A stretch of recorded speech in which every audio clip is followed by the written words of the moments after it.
Hello mister, யார பார்த்து என்ன வார்த்தை சொன்ன நீ அப்படின்னு சொல்லிட்டு கேட்கிற அளவுக்கு ஃப்ரெண்ட்ஸ், இன்னைக்கு ஒருத்தர் இந்தியா பத்தி எவ்வளவு தப்பா சொல்லியிருக்காரு தெரியுமா? கேவலமா சொல்லியிருக்காரு.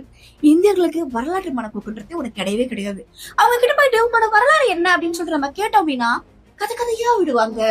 சீனர்கள், கிரேக்கர்கள், ரோமானியர்கள் இவங்க எல்லாருமே வரலாற்றை எழுதிட்டு இருந்த சமயத்துல இந்த இந்தியர்கள் மட்டும் மாயையில மயங்கி கிடந்தாங்க அப்படின்னு சொல்லிட்டு இஸ்லாமிய வரலாற்று ஆசிரியர் அல்பரணி இன்னைக்கு சொல்லியிருக்காரு.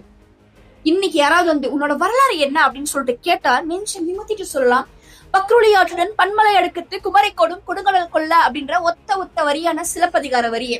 ஏன் தெரியுமா இந்த வரியை சொல்ற? மனித மூத்தகுடி தோன்றிய இடம் அப்படின்னு சொல்லிட்டு அறிவியல் ஆராய்ச்சியாளர்கள் நீங்க சொல்லியிருக்காங்க குமரி கண்டத்தை. இந்த குமரி கண்டம் எங்க இருக்கு அப்படின்னா தமிழ்நாட்டோட தெற்கு முனையில குமரிக்கு கீழே தமிழ்நாட்டை இணைச்சு இலங்கை, மலேசியா, ஆப்பிரிக்காவோட கீழ்ப்பகுதி இது அனைத்தையும் இணைச்சிருக்கிறது தான் குமரி கண்டம். கடல் கோளால் அழைக்கப்பட்டது.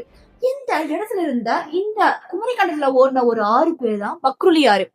அந்த ஆறோட பேரு எப்படி சிலப்பதிகாரத்துல இருக்கு. அது மட்டும் இல்லாம குமரிக்கோடு கொடுங்கடல் கொள்ள, இந்த குமரிக்கோடுன்ற வார்த்தை இருக்குல்ல, இந்த வார்த்தை இது ஒரு ஊரோட பேரு. இது எங்க இருக்கு அப்படின்னா குமரி கண்டத்துல இருக்கு.